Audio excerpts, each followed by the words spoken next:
hold hands and close your eyes. It's midnight, and you're listening to the Ghost Story Guys.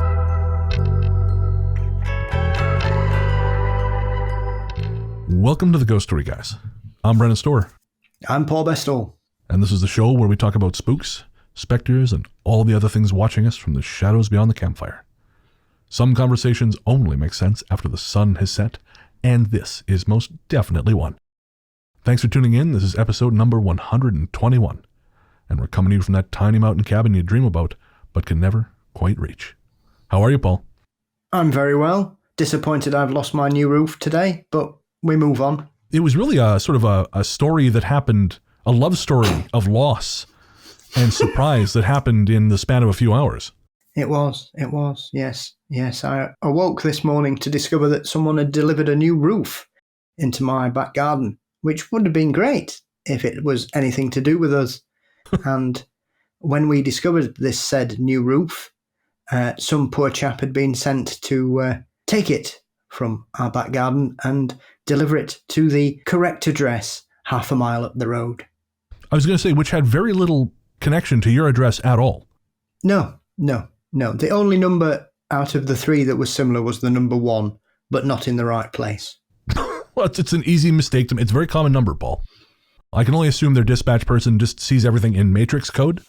And so there was a lot of ones in there, easy to confuse. Yes. So unfortunately, my rose bush has been taken down by a pallet of slates, but we will rise again. R.I.P. Rosebush. Rosebud.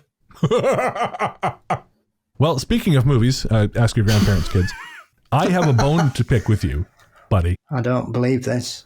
Because you recommended the Howling films to me. And because I have a hyper-focus issue, I rented 6 of them and watched them in a week. And 2 of them made me question the existence of God. Well, you used the term recommendation there. And I think that's your mistake. Just because I say you need to watch it doesn't mean it's good. See, this is an important distinction that was not made clear. Howling 1, good. Howling 2 is just batshit crazy. Yes. 3, 4, 5, I don't know what's going on there. 6, hang on, has somebody else taken over this series because this film's quite good? What's going on there? That's it. There you are. And I'm told by Sam Sheeran that 7 should be avoided at all costs.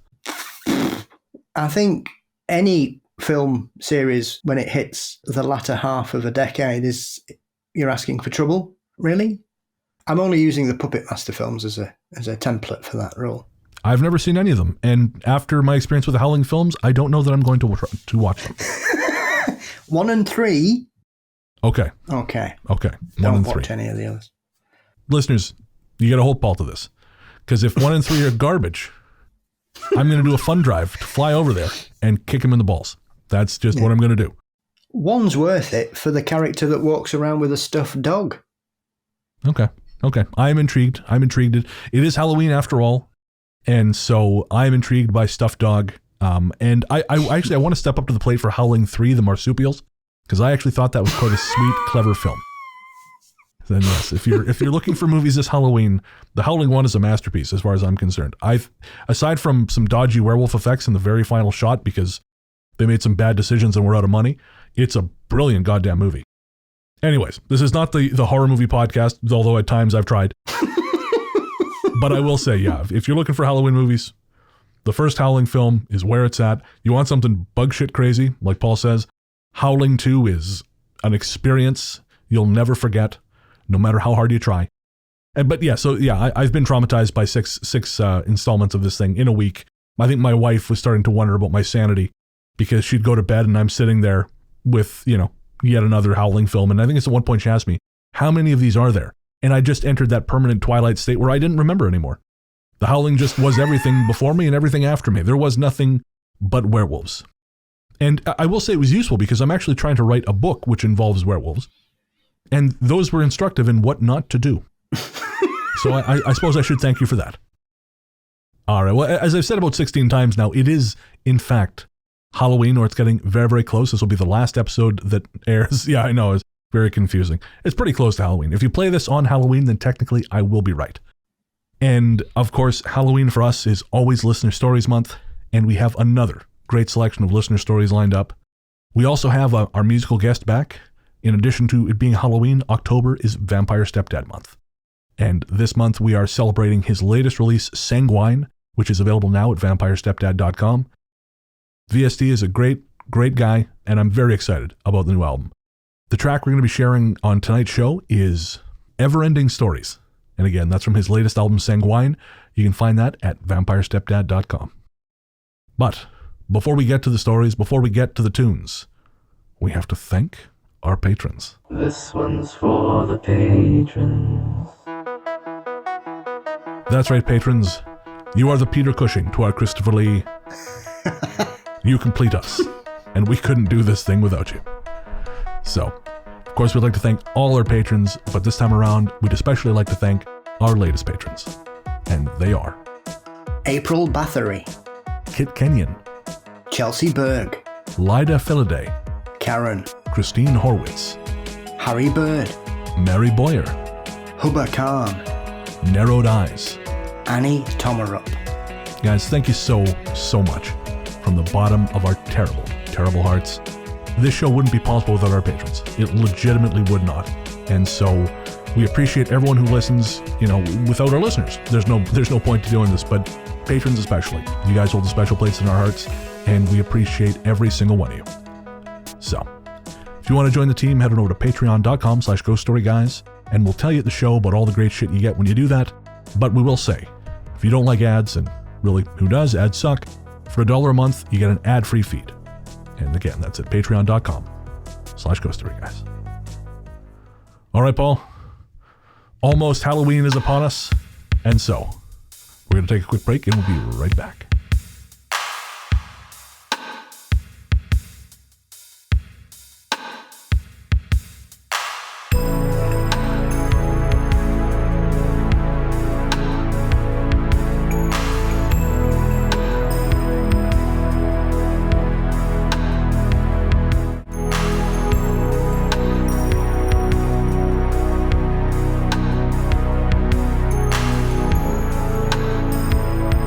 Welcome back. As we said before the break, this episode is another installment of fantastic listener stories. And before we get to them, we wanted to do a little bit of email. Although before we even get there, we had a special request from one of our patrons. And that patron asked us to remind you to check the batteries in your smoke detectors. You know, it sounds like, well, you're a fucking ghost podcast. Why do you care? Frankly, because we don't want you becoming ghosts. There's enough of them out there. We don't need material so bad we need you dying. So check the batteries in your smoke detectors. Again, this is a special request because of some tragic circumstances. And so we are reminding you because we want you all to stay safe this Halloween. And just generally speaking, like I said, you can't listen to the show when you're dead. So do us a favor. Check those smoke detectors. Check those carbon monoxide detectors. And take care of each other. So there we go. Peace, Cat. I know I said I was going to do that on the last show, but here it is.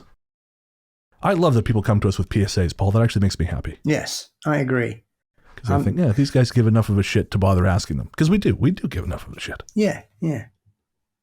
All right. So from the cautionary tale, actually, we come to another kind of cautionary tale with an email from Maggie.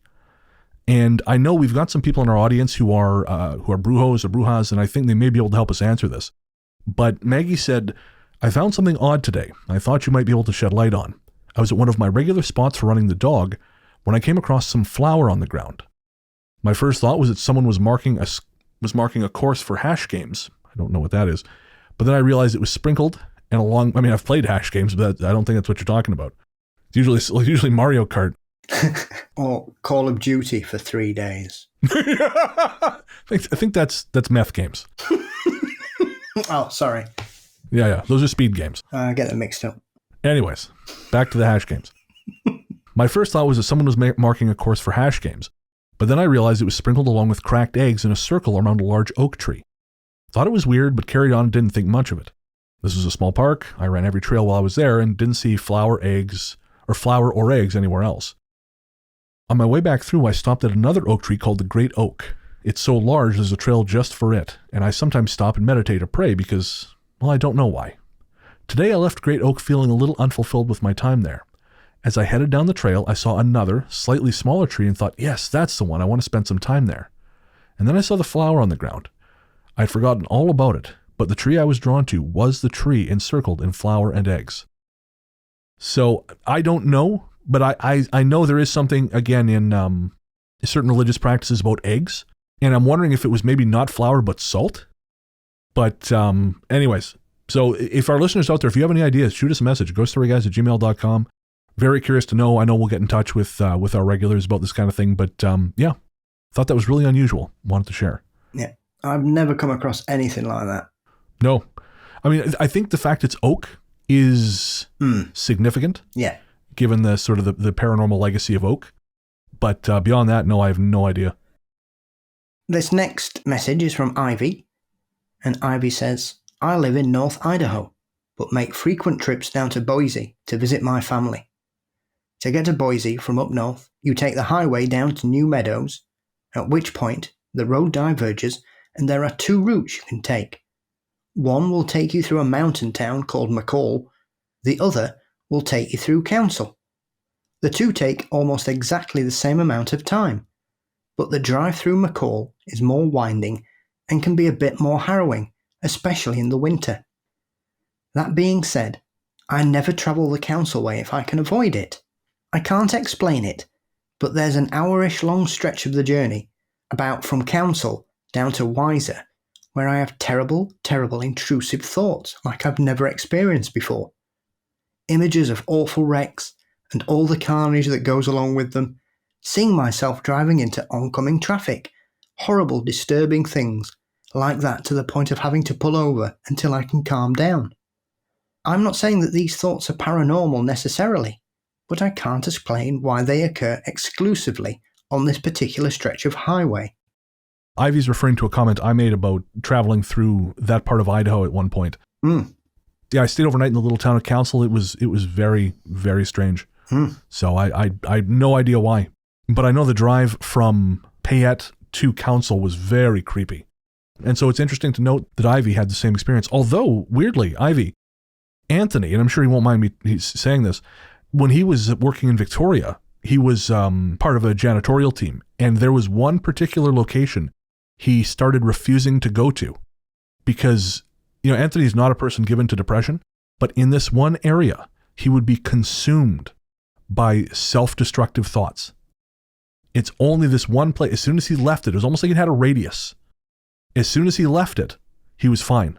But the longer he was in this place, the more he found himself having these self-destructive, disturbing thoughts, and he just couldn't figure out where it was coming from. Who knows why? But there do seem to be places like this. Most people will have experienced a location or a place that they just don't feel good in. I think it's a very unsettling experience when it happens to you, especially to the extent like Ivy has. But obtrusive thoughts like that are quite a strange phenomena anyway, because they're one of those things that most people have, but not usually in that kind of situation. Most people have them and obviously don't want to talk about them because sometimes people think of the most horrific things which are completely at opposites to their normal persona. So it's a strange phenomena in general. Yeah, absolutely. And I think infrasound is very possible. Certainly I wouldn't rule anything out. Next one's from Tyler. And we told Tyler's story on episode 121, or 120 rather, The Uncovered Well. It was a story for which the episode was named. Tyler says, I have to say, Paul's comments about closing up the well and that whatever it is that came out can't get back in, I had not thought about that. So thanks for that. So that's on you. I haven't had anything happen since this incident, and I'm still hoping it's a one-time thing. Tyler, we sure as hell hope it's a one-time thing too. Yeah, sorry about that. I just like to look at all the angles. Especially the ones that ruin our sleep. It's probably living in the microwave now. It's moved on. That's fine. The Haunted Microwave. That's another book we could write. Well, we've had The Haunted Toaster, so why not? And if you've never seen that woman being interviewed on television, I recommend you search it out. Okay. Some more homework. I do love, after these recordings, I go and watch the things you talk about and I think, Jesus, the world is much worse than I thought it was. Yeah. The Haunted Toaster is an advertisement for why we should stop broadcasting news on the television. I'm not going to link it in the show notes, folks. You got to really want this one, but it's out there. If you want it enough, you can find it. There you go. All right. And Maya says, a couple years ago when I lived alone and my mental health was really bad, I experienced a lot of sleep paralysis. One time in particular, I woke up to heavy footsteps in my living room and the laugh from an old man. He wasn't in my bedroom, but I could see him in my mind's eye, a heavy-set man with evil eyes. Green rubber boots, denim overalls, gray curly hair and beard, a small hat/beret, and a red flannel shirt. I had forgotten this until a couple episodes ago. So thank you for sharing that, Maya. And it's, another story to add on the pile of the strange flannel man, plaid people, whatever the fuck is going on with those guys. Quite disappointed I only usually get exploding head syndrome. Same here, at most. Lots of, and anxiety. Yeah, lots of anxiety. Yeah, I don't get it that much these days, actually. But it's always I always know now. It's usually when I'm stressed out or got a lot on my mind. And I always get 3 taps on my head. Really? Bop, bop, bop, bop. Interesting. Wonder if this is someone out there being like, calm the fuck down, man. Well, yeah, chill out. It's all good. Relax. Yeah. Well, send them my way next time, because Jesus Christ, I've been waking up in the middle of the night. Terrible anxiety. Yeah, well, I don't know. If you're being woken up because you think somebody's tapping on your head and there's nobody there, I don't know if that's really going to help with anxiety. Give me something else to worry about, though. Well, true. This one's from Jen. Hey, guys. I'm a stay-at-home mom of 2, so I don't get much time for myself, but always been a long-time believer in the paranormal and the spooky shit. I had my daughter in April, following her coming earthside. I had some major PPD, postpartum depression, and went down a really bad hole, and was pretty much done. Then I found you guys. I love your podcast, and how opening, funny, and honest about real-world shit. The spooky stories make it even better. You guys helped pull me out of a dark place, and I just want to say, you make a difference. Party on. Well, thank you, Jen. Yes, thank you. Party on indeed. We don't ever want to be the guys who are patting ourselves on the back, but we just want to know that when you guys send those things in, we read them and we very much appreciate it. That it means a lot to us. It really does. Thank you. And now that we've had a heartwarming moment, we're going to go scare the shit out of you. On with the stories.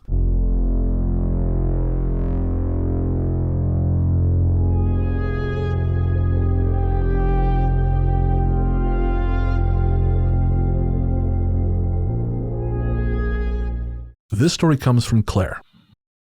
I have a curious story. Through the stories of your show and others, I thought I'd grasped most types of apparitions, but not the Shimmer Man. My son is what they refer to as an indigo child. He has the gift, which was very prominent when he was younger. However, despite mentioning he sees our dog who passed occasionally, not much more has occurred in recent years. He is now 9, and just over a week ago he called from the bathroom that there was a man in there. I explained to him that our cats aren't reacting. That's my go-to gauge for any unusual paranormal activity. And that I had saged the house only the night before, so regretfully doubted his story. As the night progressed, he became more distressed. A sign he's telling the truth. Before he snapped at me, I see them differently to the way you see them, Mum. That stopped me in my tracks, as I've never before written off his gift, but it never occurred to me that our gifts could vary. I asked him to explain what he saw, and when he knew he had my full attention, he went on to tell me he sees the air shimmer in the shape of a person, and he can make out their features and approximate age, and so on. From what I understand, the air shimmers translucent, yet he can quite clearly see who is there. This man has appeared a couple more times, still only in the bathroom. My son doesn't feel scared, and unlike previous houses we have lived in, there doesn't seem to be any residue or environmental anomaly to hint at anything paranormal. Have you or your listeners experienced anything like the Shimmer Man before? I'd be interested to hear and get some ideas as to how to educate myself further to support him with these visions. And thank you for sharing, Claire. And honestly, the only thing I've heard in terms of this shimmer really is that story from the Missing 411 Hunters book, where someone in a deer stand saw what appeared to be, after the forest went quiet, saw what appeared to be like a shimmering human-like form in the trees, as I recall. Yeah, it's Bruce Maccabee's wife, the famous ufologist. Oh, okay. Yeah, she's interviewed on the documentary The Hunters as well. She took a picture of it. Right, yeah, it's in the book, but I didn't really see. I had a hard time making it out in the book, as I recall. But are you familiar with any other examples of this? Well, There's a lot of shimmering that goes on in certain cryptozoological circles, but if you ask other people, it's all a load of nonsense. So, Oh, okay. there have been a few paranormal encounters where it seems as though something's there, and like we've just been discussing, it's as if something's shimmering, like Right. sunlight on water or something like that. It's you can see it, but it's not really, you're not really sure what's going on. Okay, sort of mirage-like. Yeah, it doesn't tend to get reported that much, but I'm aware of more than a handful, so it's not that unique, but it's certainly one of the lesser reported paranormal phenomenons that I'm aware of anyway. Interesting. So Claire, all I can really say, and obviously if our listeners have any other experiences like this with shimmering people or shimmering visions, please let us know. But I will say I wouldn't necessarily depend on pets as a gauge for these kind of things. If the cats aren't reacting, therefore, because we've had many, I shouldn't say many, but we've had more than a few people write in with experiences where the animals didn't react at all, but the people very much felt and in some cases saw something. Yeah, there's plenty of stories where animals have a pleasant reaction to paranormal phenomena as well. Our next story is from Jenny. Last summer, I moved to a new city for work, and since my husband couldn't join me for a few months, I was in our new apartment alone. For the first few weeks, I didn't notice anything odd, and it was very comfortable. But one day, it just changed. I started to feel like there was someone else in the apartment with me. It wasn't a menacing feeling, but it made it hard to sleep, as I could see their outline in my mind's eye in the corner of my bedroom when I was trying to fall asleep, and I could sense them shifting throughout the night, which would wake me up. Even though I have seen many spirits, I'm always first thinking that I'm just imagining it. However, after a few sleepless nights, I decided to bring up my feeling to my mom.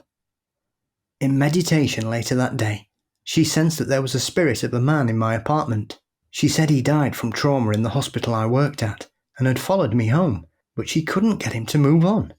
So she contacted her friend who has a spirit guide that is particularly good at helping spirits who are stuck here cross over into the light. That night when I got home from work, my mum called me to tell me that her friend and the spirit guide were almost able to get him to cross over. But then he sat down on my couch and told them that he didn't want to leave. He belonged there with me. They reported that his exact words were that he was my roommate and that we liked to sit on the couch in the evening and eat popcorn and chill in front of the TV. This statement really surprised me because popcorn is my favourite food. I make it on the stove and eat it every night before bed, a fact that my mum's friend wouldn't know about me. The friend said that the only way that this spirit would leave is if I personally told him to. So that night, in meditation, I stated that this was my home and he wasn't supposed to be here, he wasn't welcome and needed to go into the light. I told him that he didn't have to be scared, that he would be safe and happy there.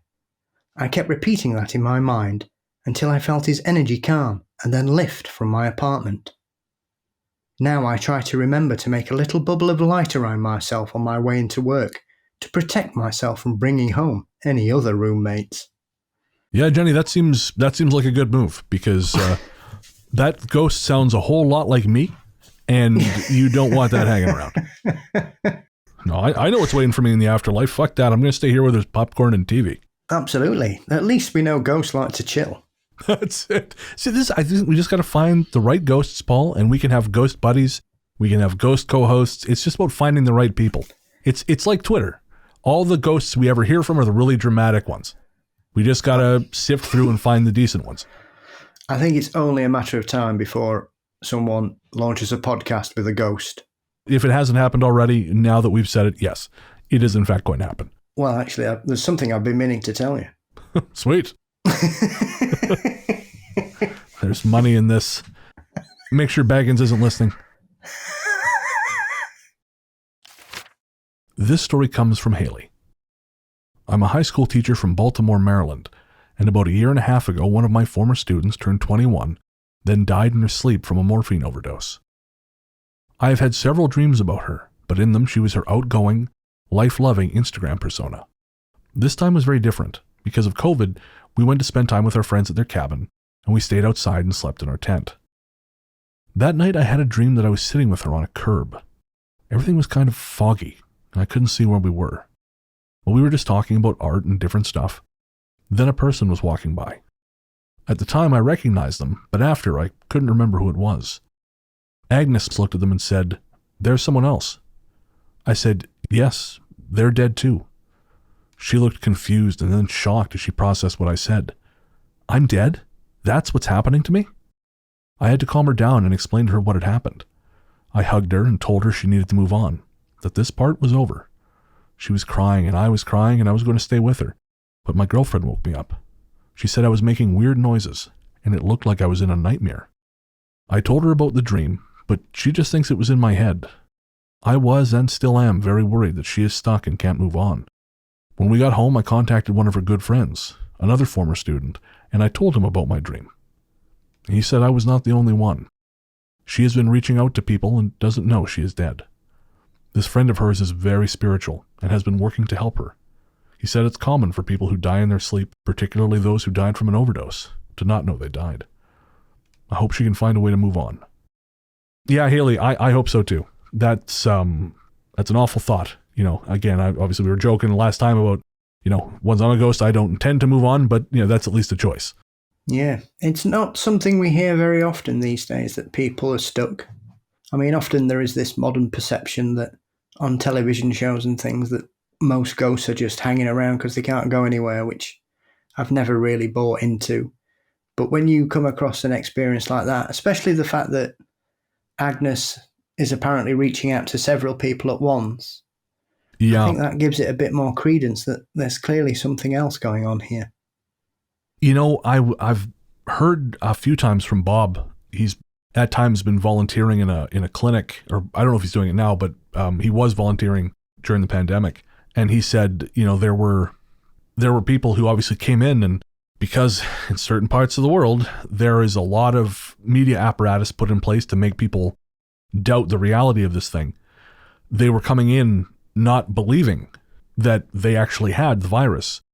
And he said that there have been instances of people coming back because, with those who are capable of seeing them, are seeing these people come back because they are so confused as to the fact that they're past.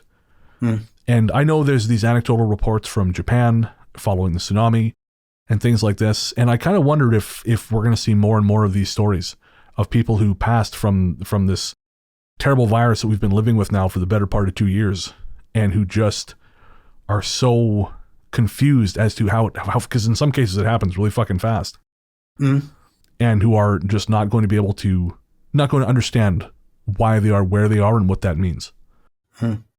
I think for lots of people as well, regardless, even the living, it's the trauma, because I think, grief is a bad enough situation under normal circumstances when somebody passes.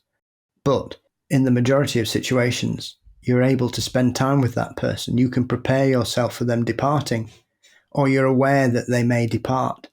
And unfortunately, for a lot of people, they've not been able to do that.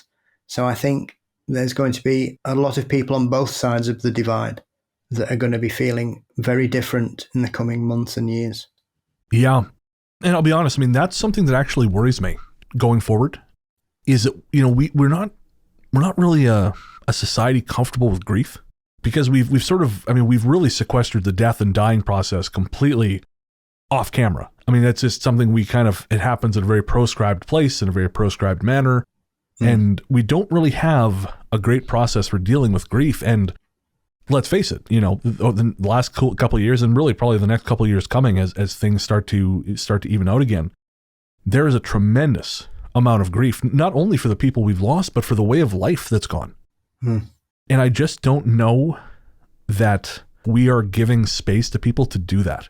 Obviously there's a lot of ink been spilled about this labor shortage that's going on. And this is going to get a little bit, well, it's not political at all, but some people are going to think it is, and that's fine.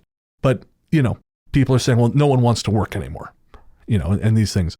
But the data doesn't bear that out.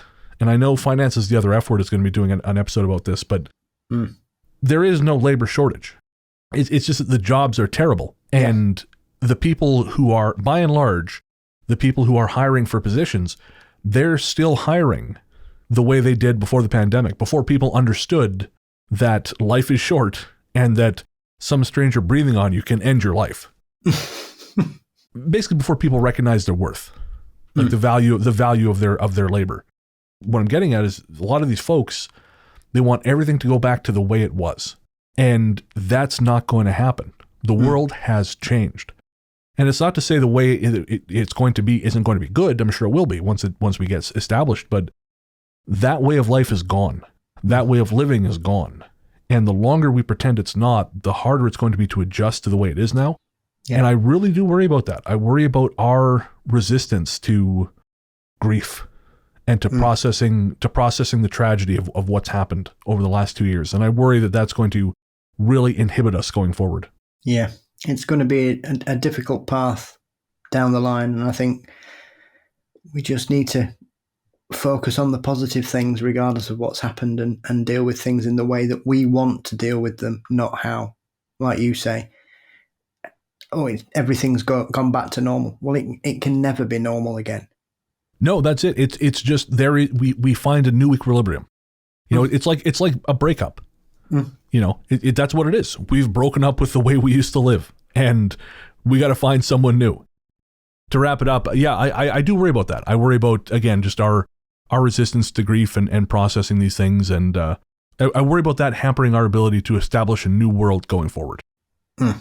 So, Haley, I'm sure that's not what you wanted to hear. That was a very grim conversation, but at the same time, I think it's an important one to have. And I really hope that Agnes is able to move on. And if you do hear any more, please let us know, because I'd be very curious to know if she does find her way over, as I'm sure she will in time. But keep us in the loop if you don't mind.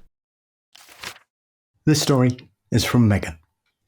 Ever since I was a little girl, I have always had the capabilities to see and feel things that a normal person doesn't.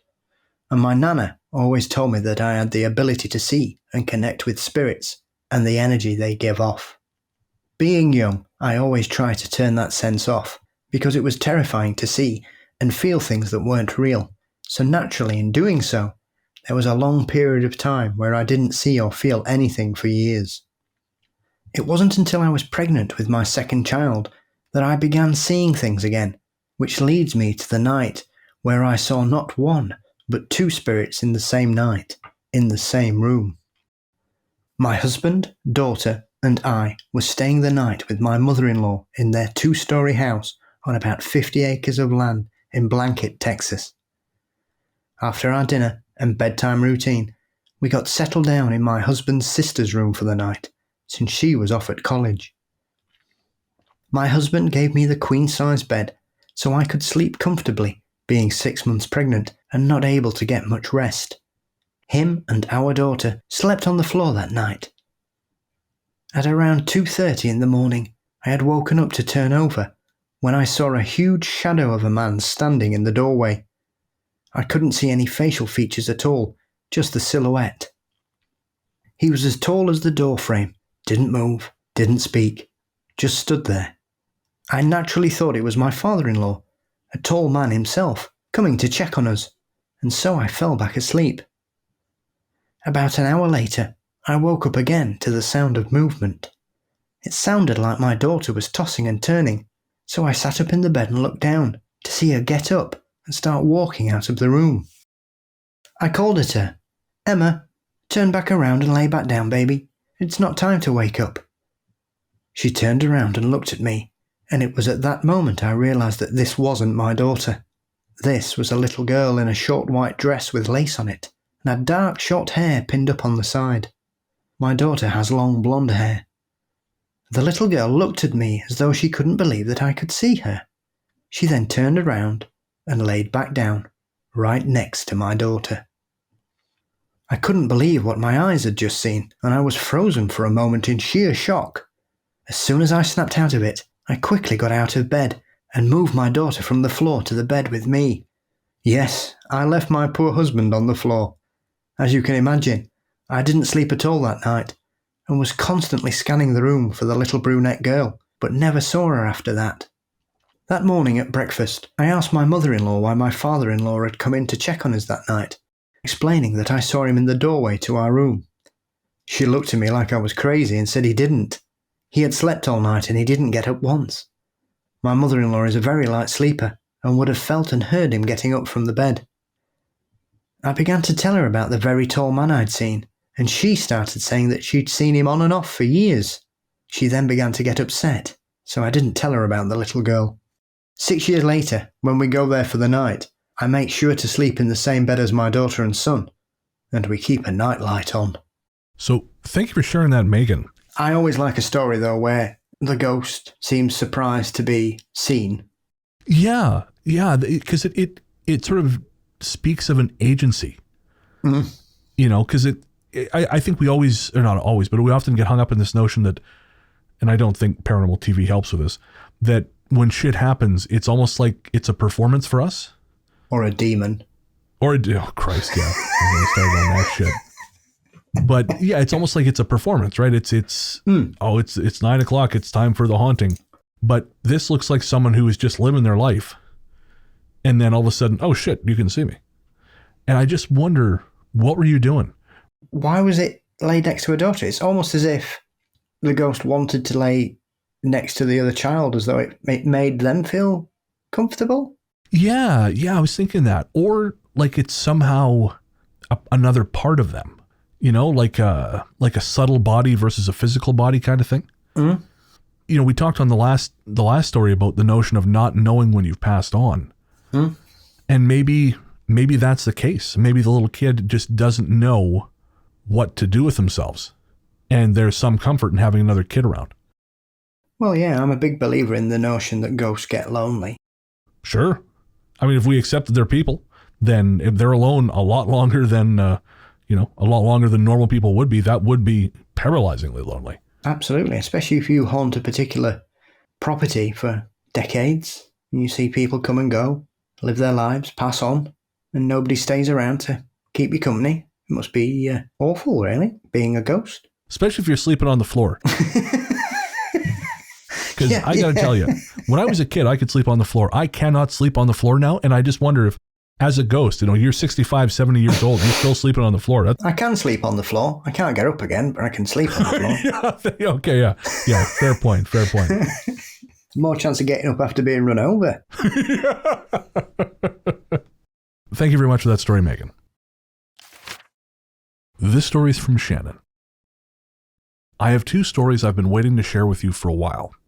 Recently, I had a very strange encounter, so I figured it was high time I write out these stories. For a bit of background, I grew up with a malicious presence in my mother's home. I became accustomed to dealing with it by not giving it power, not thinking about it, and asking it to leave me alone. So I think I've blocked myself from experiencing more. In 2013, my then best friend and I decided we didn't want to do Christmas, so we drove up to Estes Park and stayed at the Stanley Hotel. Of course, we did the ghost walk with a tour guide named Scary Mary, who was great. In one particular parlor on the tour, Mary said there were usually children ghosts, not because they died there, but she believed they had fond memories of visiting and enjoying the place. After hearing about the room, my friend and I were sitting on the sidelines, watching as others tried to capture ghosts in photographs. Scary Mary came up to us and said, "The children want me to thank you for all the work you do with underprivileged youth. Does that make any sense?" Chills ran up my spine. I was working as a teacher for a small charter school for at-risk youth. My friend jumped and said, "Oh my God, she's a teacher." Scary Mary was not surprised at all. The second story I want to share with you is from the northern New Mexico forest. I know you both find the forest scary, but I've been camping since I was 2 and don't usually find any scary supernatural feelings in the woods. My girlfriend and I are Overlanders, and we spend a lot of time off the grid. A couple years ago, we planned a trip down to Santa Fe and planned to explore the forest around it. We have a full GPS setup, ham radio, CB radio, and trail maps, both digital and physical. We use an app to track our trips and make sure we were on the right trails as we run into very rough roads. Our first day in the area ran late, and we ended up getting to the forest where the trail started as the sun was going down. This was not a big deal for us as we had a full night setup and we were not expecting a rough trail. We found one campsite right as we entered, but we liked to be isolated, so we kept driving to find other spots. We didn't see more campsites, and kept driving. We got to a weird spot where we couldn't tell where the trail was anymore. According to the map, we had driven off the trail onto a trail that was not on the map. This usually happens because people on four-wheelers make new trails. This is not legal, by the way, and is not good for the forest or wildlife. We had some issues turning around, but we got back on the path. Then it happened again. We ended up on a trail that was not the right trail. Again, we turned around. The sun was down now, and this happened several more times. I had a horrible feeling that something was pulling us deeper into the woods. I joked with my girlfriend that it was a Wendigo trying to lure us, but part of me was not joking. We eventually had to turn around and find the trail we had come in on. We never saw another campsite, and the trees had gotten more and more dense, like no one ever spent time in that area. We got back to the campsite at the beginning of the trail. We parked and got out to set up, and then we both stopped and noticed something very strange. There was no noise, no wind, no birds, no insects, nothing. We are basically professional campers, and we have never been in a place where it was totally silent. We were both very unnerved, but hungry and exhausted. We quickly made up some ramen and went to bed.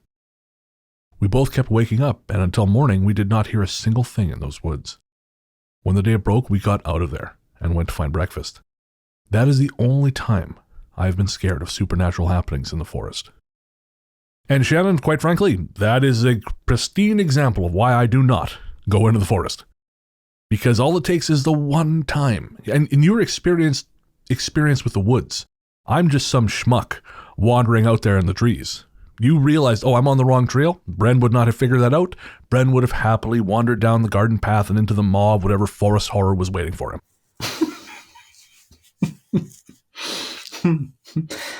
I'd be interested to know, because Santa Fe, in the forest near it, has apparently one of the most haunted campgrounds in America. Really? Yeah. Ironically called the Holy Ghost Campground. No shit. Mm. Is there any speculation as to why? A priest was murdered there. Oh, okay. But apparently it's an area of high strangeness in that particular vicinity. So I'd be interested to know if Shannon was anywhere near there. There we go. Shannon, yeah, if you're listening, let us know, because that's really interesting. Yeah, people have seen weird lights in the sky. It's known for a lot of missing people as well, that particular area. Really? People Jesus, vanish in the woods. Maybe you two got lucky. Yeah, UFO sightings, ghosts, weird noises. So yeah. Fascinating. Funny enough, you talk about, my not particularly enjoying the woods. I do think it can be specific to people. I had a message from our patron Taya the other day, and Taya went to the Aero Lake area, which is south of Revelstoke. And she said, it's lovely. And she said, I never actually had any of the apprehension you have in that area. It was just beautiful. And I agreed with her. I mean, it's a very beautiful region, but there is a certain region of it where it is just, something feels off. And again, there is, I have my own theories, but I do think it's just, some people are not meant to be certain places, and I think that's the same thing with this woods. I think there are some times you can be in the woods and it's fine, because I've been in the woods and it's been fine. But there are other times, I don't know. There are other times whatever is happening, maybe if you're picking up on it, it means you are a little more susceptible to it. And I often wonder, in the case of particularly powerful things, maybe even if you're not aware of it, it can still be a danger to you. And I kind of wonder if that's what Shannon experienced. Definitely. Like you and I were talking about, I can't remember what we were talking about, but I mentioned about we were talking about the group of missing people in the Aero Lakes. And in 2017, 6 different men went missing in that region. And 3 of them were found drowned. 3 of them were never found, to the best of my knowledge. 2 of the men went missing. They were campers. They were camping in roughly the same area. They were not known to each other. They both disappeared within 2 or 3 days of each other. One was found in the lakes about, a week or something later. The other was found in a different part of the lakes about 2 months later. Again, a lot of people camp down there. Most people are fine. But that year, for whatever reason, 6 different people, 6 different men, roughly same age-ish range, went down there and either didn't come back, or if they did, were never seen again. And if they were seen again, it was not alive. So I do sometimes wonder if there is a situational or again, just a personal aspect, almost like a spider's web. If you have a certain variation to you, that vibrates the web and draws whatever the predator is or the trouble is. So with giant spiders in the woods on our mind, thank you so much, Shannon, and stay safe out there. Our next story is from Teresa. After listening to your show and my partner telling me to share my stories, I've decided to do it. I've had many experiences throughout my life from the age of 5 years old. I am clairaudient and have now finally accepted my gift and gone on to successfully read tarot. It wasn't always received as a gift though. In the past I've seen shadows of people, felt their presence, and even been attacked. And sometimes protected too. I'd like to start with one that happened when I was living with my ex-mother-in-law, with my ex-husband. It was around 1983, and at that time it wasn't easy living there. We were sitting in her front room, and I wasn't in a particularly great mood, feeling fed up and not happy being stuck living there. My ex-husband was as usual in the type of mood I hated, taking the mickey and being disrespectful of my feelings. I was living on my nerves and eggshells at that time. It seemed everything I did wrong and never right. I can't remember what was said, but it made my ex-husband say, "Are you blind as well as being deaf?" Immediately the second he finished saying that, a Spanish lady ornament that was on top of a dresser 6 foot high in the room launched itself across it and landed in the middle of the floor. My ex-mother-in-law and ex both went ashen-coloured, and I just gazed in amazement. No way could or would that ornament have fallen or travelled so far across the room, unless it had been picked up and thrown. I picked it up and carefully put it back where it was and tested it to see if it would fall over by pushing it. Each time I tried, which was several times, it only fell over, but not to the floor or as far as it had. These ornaments had long frilly Spanish dresses and were held upright by a strong wire that formed a circle on the bottom, so they stood and balanced on the spot. There was another one on the other side of it, and that never moved. It didn't freak me out, but I know it did them. I knew and have known that someone from the spirit world was angry at what was said to me that day. And I always like a spirit that's got somebody's back. Absolutely. No fucking around. Like, oh, you think you're funny, eh? Yeah, you're not laughing now, are you? It's a ghost with my sense of fairness. Yeah. Hey, funny boy. That sounds more poltergeisty than ghost too, doesn't it? Yeah, it is. It is. I always like that, especially the fact that you get up to test it and you test it and you're like, well, no, it can't. Because often they'll go, oh, well, it's, the usual, oh, well, a car must have driven past and the vibrations have made it fly off. Yeah, launched it into space like Elon Musk. Yeah, nothing else moves, and you can't repeat it, but that's clearly what the explanation is. Move on. Nothing to see here.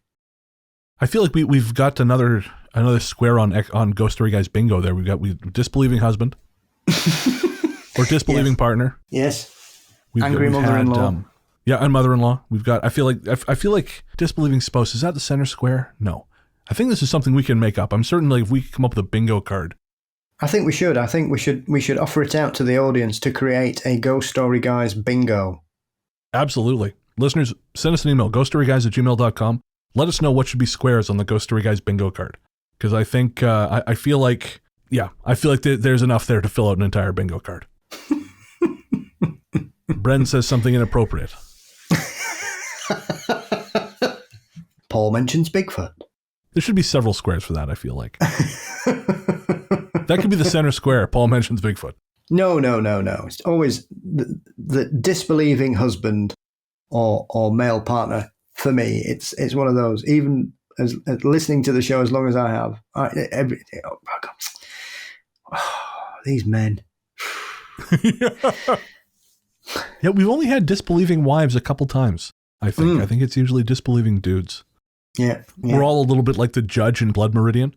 If I have not seen it, it does not have license to exist. Yeah. Well, strangely enough, I was one of my upcoming shows this week. We focus on the spiritualism movement, right? And in the discussion, one of the theories for why a lot of these proponents were promoted so often was primarily because of arrogant men who believed that they were far too clever to be fooled by women and children. No way could these clever people be fooled by such lesser things. Right. Right you are, Sir Arthur Conan Doyle. Yep. We call that the Rocky 3 lesson. So thank you very much, Teresa. Our final story of the night comes from Natalie. When I was around 15, almost 20 years ago now, my parents and I stayed in a gorgeous cabin near Bannockburn, an infamous battleground. The place immediately freaked me out. I'd never walked into a place and gotten a horrible feeling straight away. The setting was beautiful, the cabin itself lovely, but the vibe of the place was just off. Night 1, I had to move beds in the twin room. In bed 1, I could see the gap behind bed 2 and the darkness behind it. It was a blackness I don't think I've ever seen before. Looking at it terrified me. So much so that I actually moved into bed 2 to be in front of it, instead of having to look into it. It makes no sense, I know. Oh no, it makes total sense. I stayed at home one afternoon to complete my higher art exam piece, and stayed in the one spot for 6 hours, too scared to get lunch, make tea, or even pee until my parents got home. I was often the first person to get home when we were at our own house, so it wasn't as though being on my own was unusual. This place was just so scary. Anyways, gets to the end of the week, and honestly, I'm relieved to be going home. We're driving back, my mom, dad, who is a skeptic, and I, when Mom says, well, that place had a thing about it, didn't it? My dad just quietly said yes. Me and Mom spoke about how spooky it was, and that was that.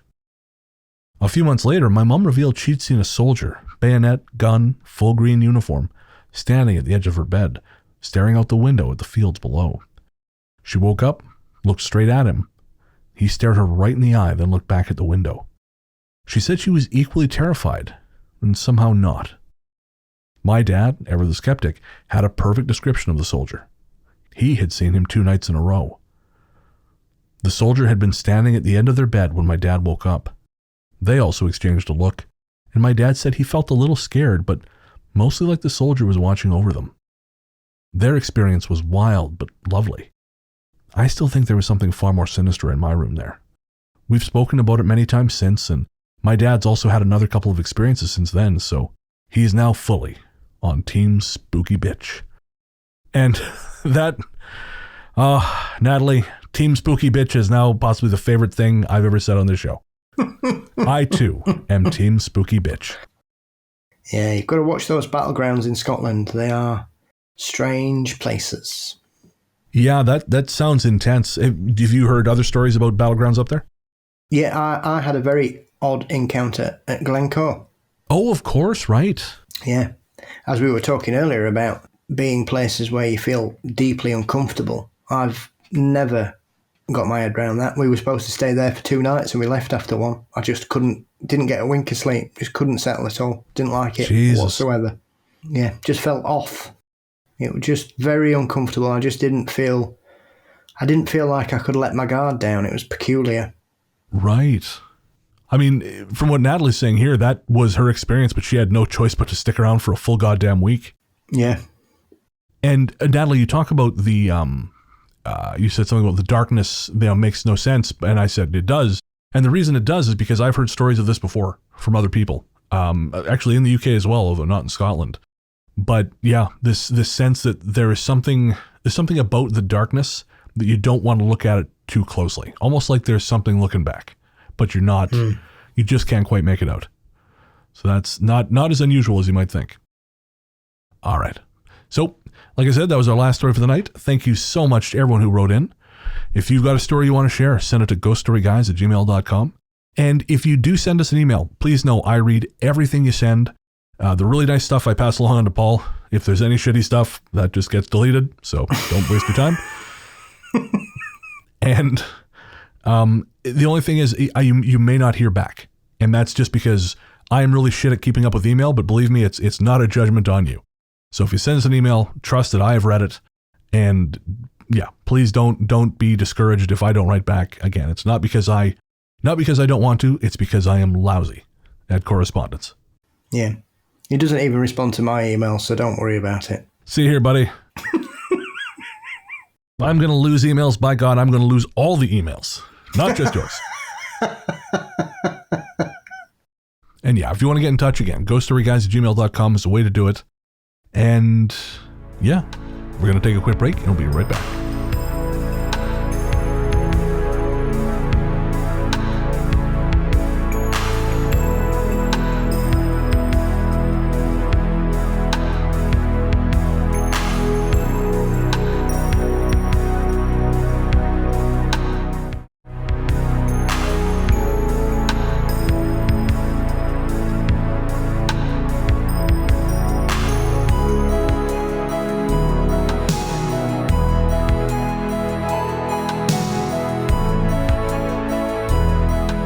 Hey there, listeners.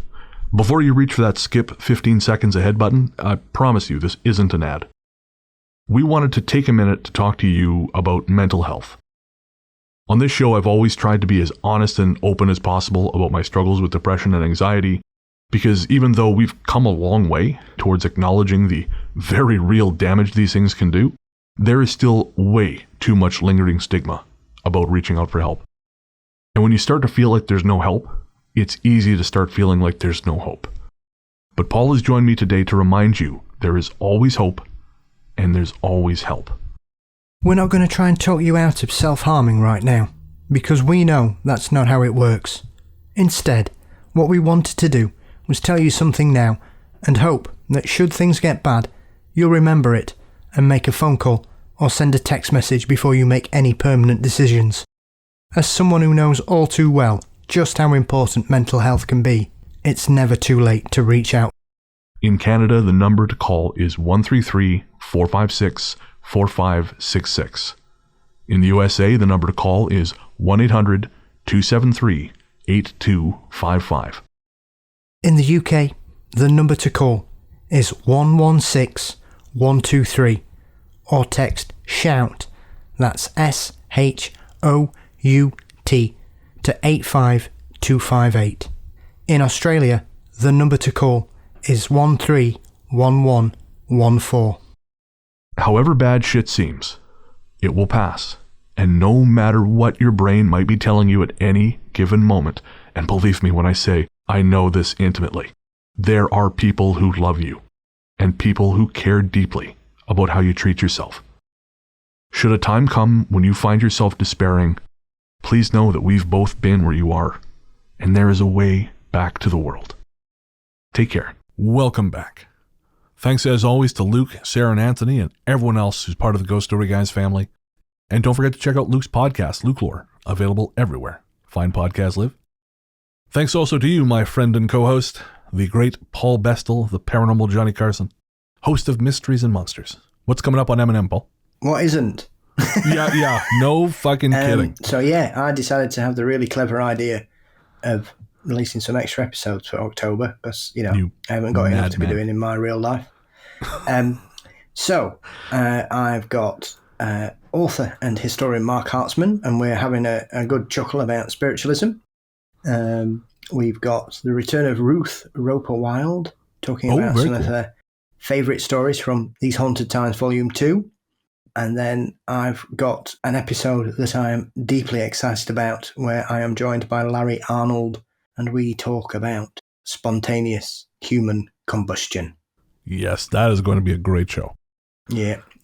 Oh, and plus I've got a cursed objects one as well. Yeah, what the hell? Just throw one more thing in there. Just warming everybody up because I've got some big hitters coming back in November. Oh, that's pretty great. And where can everyone find you online? You can find us where all good podcasts can be found, alongside all social media platforms looking for Mysteries and Monsters. Perfect. You can find me on Twitter and Instagram as Largely the Truth. You can also find my podcast, Largely the Truth with Brendan Storr, everywhere fine podcasts live. I just had Mark Semler, the founder and CEO of Blue Pint Society, on. We were talking about testicular cancer because that's sort of his MO. The Blue Pint aims to raise awareness of men's health and testicular cancer in particular. So we talked a little bit about that. We talked about their upcoming beer school event. And then coming up next week, I've got the author Mike Thorne, who is a Canadian horror writer whose latest short story anthology, Peel Back and See, is getting some pretty great reviews. We talk about some of the psychological underpinnings of horror, the current state of horror literature in Canada, and we actually talk about a place I've never heard of before, but it's called the Museum of Fear and Wonder, and it is in rural Alberta. Again, you can check that out at, largerthetruth.com, or everywhere fine podcasts live. And if you want to become a patron, head on over to patreon.com/ghoststoryguys. You can get access to our massive archive of recorded material. It's ridiculous at this point, folks. There is Book of the Dead, Host Adventures, Sunken Library, me and Paul, all these bonus shows that our patrons get, and $5 a month gets you through the door to get all that stuff. Then there's live streams and all kinds of other goodies. And you can find more info about that at patreon.com/ghoststoryguys. And remember, if you don't like ads, because hey, who does? $1 a month, that gets you an ad-free feed. All right, so what's coming up for news? You've got a couple podcast appearances coming up. Yeah, so I'm going to be on, well, it's probably going to be out about the same time as this. I'm joining Bob Brown, who I had the good fortune of going UFO spotting in Bempton with the other week for my birthday, because that's how you should always see your birthday, in UFO spotting on a dangerous cliff edge in eastern Yorkshire. Why not, I thought. What's the worst that could happen?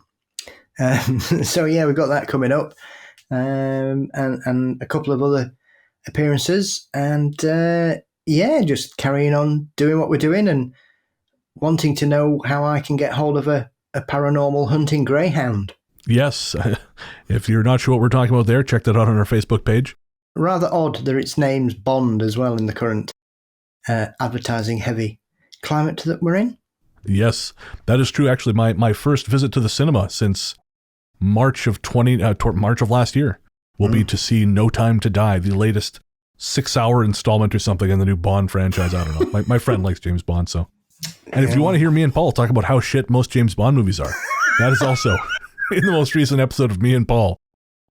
As for me, I think the only new thing I got coming up is my spot on the Mission Spooky podcast will be out towards the end of the month.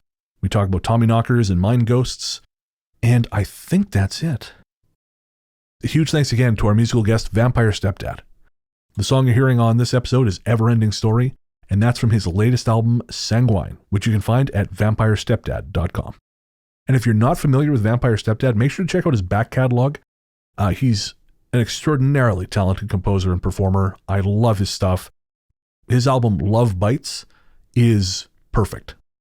I like it so much, I made it part of the patron reward package. If you sign up at $20 a month, you get a download code for that album, because I love Love Bites. It's extraordinary. And all his stuff is good. Hope Springs Eternal was his 2019 album. It's all good. And you can find that at streaming platforms everywhere or at vampirestepdad.com. If you want to pick up some Ghost Story Guys merch, you can head on over to our website at ghoststoryguys.com. Then there's links to our Redbubble, TeePublic, and Big Cartel stores. From there, you can get t-shirts, mugs, stickers, signed copies of my book, A Strange Little Place, The Hauntings and Unexplained Events of One Small Town. And if you want to pick up the audiobook version with me, admittedly not my finest performance, it was my first audiobook, but still, you can pick that up on Audible, iTunes, or wherever else audiobooks live. If you could, leave us a 5-star review anywhere you can. Helps bump the numbers, put the show in front of a few more eyes. And tell a friend, because there's no better way to help us grow the show than to tell someone about it. Because, there's nothing goes further than a personal recommendation. Everyone have a safe and happy Halloween. You guys have fun out there. I'd say be safe. Don't be stupid. There's still this virus rampaging around the world. So, don't let anyone cough in your eyeballs. How about you, Paul? What are you up to for Halloween? I might be going on a ghost hunt. Oh, really? Yeah, but I might not. So we'll see what happens. Okay. Watch this space. Yes, it's a stately home. So we'll see what happens. Oh, exciting. Fingers crossed. Fingers crossed. So yeah, have a safe and happy Halloween, everyone. Yeah. Take care. Our theme song, Radio, Into the Darkness We Go, is composed and performed by Peter of Pizzanta Music. You can find more from him at nightharvestrecordings.com or everywhere. Stream your tunes. Our story's theme is The Future Belongs to Them Now by Hexagram. Find more from them by searching for Hexagram, wherever you get your music. Remember, that's Hexagram with 2 X's, not 3. And I think that's going to do it. Well, we'll be back in a couple of weeks. But until then, into the darkness we go.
Watch it now! Because it won't be in theaters for much longer. Like 8 seconds, maybe. So bad they can't even ban it. It's not even worth the time to ban it. Yeah, that's something I have to talk to you about now. That's the conversation. Well, that's what happens when you go to Andre Agassiz for a drink. Oh, the stories he can tell. Paul Bestel. I can't wait for that autobiography. Sorry, Andre, I love you. Because we know you're listening. Christ. Start again, Paul. We've recorded so far a true crime podcast, a movie podcast. Let's throw some ghosts in the mix. Yes, the spirits are amongst us, it seems. Got some action happening over there? What's happening? I don't know. There's no lights on, but I keep hearing funny noises. What kind of funny noise? Like a rattling. Forced air from a radiator or something, or? No, it's like foil crinkling. Oh, mice maybe. I hope not. We've got 3 cats. If we've got mice, we're all going to get sacked. You ever seen me eat a mouse? Exactly.